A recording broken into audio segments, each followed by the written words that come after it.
Family ටීචින්ස් අද අපි ඔයාලට අරගෙන ඉන්නේ රසම රස පීසා රෙසිපියක්. මේ විදිහට රස පීසා එකක් හදාගත්තා නම් ගෙදර ලොකු පොඩු හැමෝම හරිම ආසාවෙන් කයි. පිටිකෝප 3ට ලුණු තේ හැඳි භාගයක්. ඊස් තේ හැඳි 2ක්. සීනි තේ හැඳි 2ක්. Olive oil මේස හැඳි 2ක්. දැන් මද රස්නේ වතුර අඬු කෝප්ප එකක් දාලා පිටි ටික හොඳින් කලවම් කරගන්න.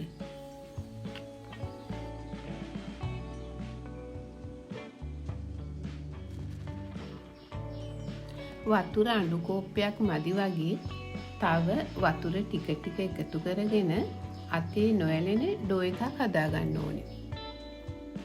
පිටි ටික මිශ්‍ර වුණාම මම බීටරේ උදව් කරගෙන ඩෝ එක හොඳින් නීට් කරගන්නවා. අතින් උනත් මේ වගේ නීට් කරගන්න පුළුවන්.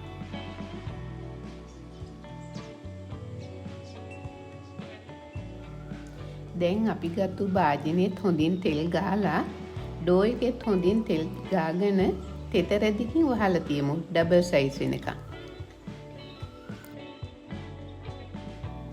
දැන් ඉතින් පීසා එකට එකතු කරගන්න දේවල් ටික බලමුකෝ.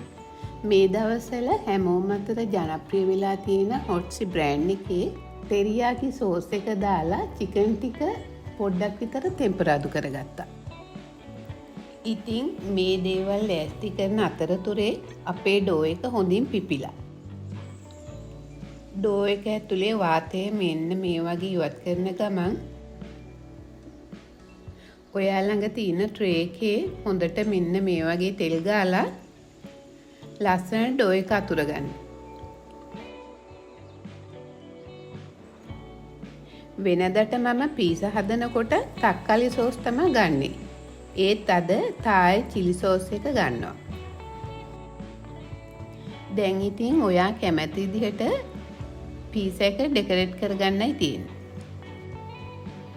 මුලින්ම මොසරෙල්ලා චීස් ටිකක් දාලා මෙන්න මේ වගේ බෙල් පෙපර් පාට පාටින් එකතු කරගත්තා. පීසා එක ලස්සන වෙන්න. දැන් මේ එකතු කරන්නේ ලොකුවට කපාගත්තු ලුණු කෑලි ටිකක්. ඒත් එක්කම චිකන් ටිකත් එකතු කරගත්තා. මේ තක්කාලි ඔය සේරම එකතු කරලා ආයෙත් උඩින් මේ වගේ මොසරෙල්ලා ටිකක් දාගත්තා.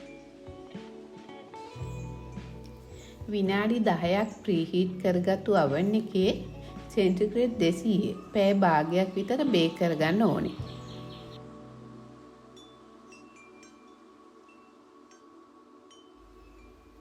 බලන්නකෝ ලස්සනට බේක් වෙන අපූර්ව. ලස්සනට ඇවිදින්. සුවඳයි. එහෙනම් කපලා බලමු නේද?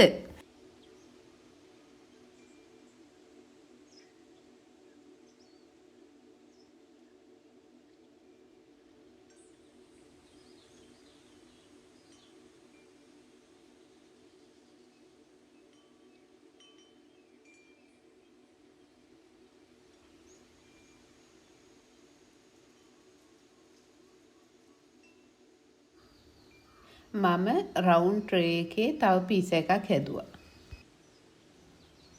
ඒකට හොට්සිලාගේ නයිමිරි සෝස් එක දාගත්තා. ඉතින් මම කිව්වට බෑ ඔයාලත් මේ විදිහට හදලා බලන්න. රසම රස පීසා එකක් ඔයාලටත් හදාගන්න පුළුවන්.